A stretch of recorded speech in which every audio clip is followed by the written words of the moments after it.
네, 시청자 여러분 안녕하세요. 대항해 시대 게이머 강카스톨입니다. 저는 이제 아비앗에서 이제 인사를 드리고 있는데요. 왜 여기서 인사 드리는지는 여기 지금 시세를 보시면 아실 겁니다.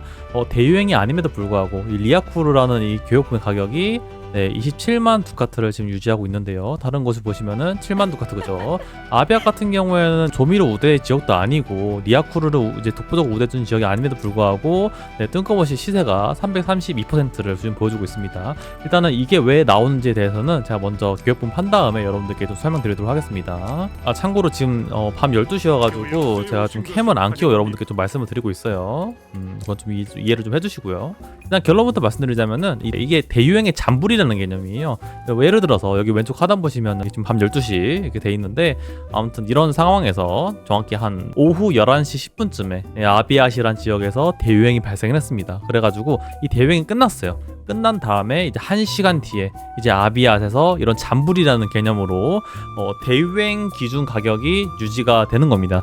일종의 버그죠. 부정할 수 없는 버그인데 이거는 게임사 입장에서도 인정한 버그예요. 근데 시즌2 한정으로만 이제 이런 잠불이라는 버그를 용인을 하겠다. 하지만 그 이후부터는 어떤 식으로 고치겠다라고 대항해 시대 오리진에서 공식으로 밝힌 내용입니다. 제가 뭐 지어낸 게 아니고요. 그렇기 때문에 여러분들 시즌2를 이제 플레이하시면서 이제 이런 잠불이라는 개념이 있으니까 내가 대유행을 놓쳤다고 하더라도 1시간 뒤 기준으로 이런 식의 시세가 유지가 되기 때문에 예를 들면 여기 아비앗에서 지금 조미료 교육품을 팔고 있는데 여기 뭐 어육이라든지 뭐 벼라든지 이런 식료품 같은 경우에는 좀 잘 쳐주는 가격이 딱 한정돼 있잖아요. 예를 들면 뭐 손화정 마을에서 볼 수 있는 옥파라는 식료품, 이게 또 단가가 엄청나게 높게 형성되거든요. 그럼 이제 이거를 여기다가 팔면은 아주 기가 막히겠죠. 아비앗에다가 아주 거리가 엄청나게 멀기 때문에 엄청나게 잘 쳐줄 거고, 거기다가 뭐 일반 교육품 기준으로 340이면은 옥파는 아주 기가 막히겠죠. 거기 단가가 한 30 정도 넘어갈 것으로 예상되는데, 어쨌든 이제 이런 식으로 이제 플레이하시면 여러분들이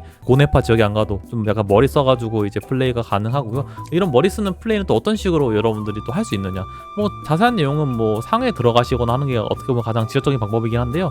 뭐 그게 아니라고 하시면은 제가 이제 오른쪽 상단 보시면 알려드렸던 그 대유행 관련된 표도 있잖아요. 이제 그걸 여러분들이 지켜보시고 플레이하시면 아마 좀 도움 받을 수 있을 것 같아요. 이것저것 알려드리고 싶은데 제가 또 3주 내지 한 달 정도 여기 뭐 홋카이도 그리고 이제 제주 여기 이제 게임으로만 가는 게 아니라 장기 여행을 갔다 올 예정이어가지고 일단 뭐 자세한 내용들은 좀 여행 갔다 와서 좀 풀어드리도록 하겠습니다. 오늘 영상은 뭐 도움 되셨다면은 구독과 좋아요 눌러주시면은 뭐 감사하겠습니다.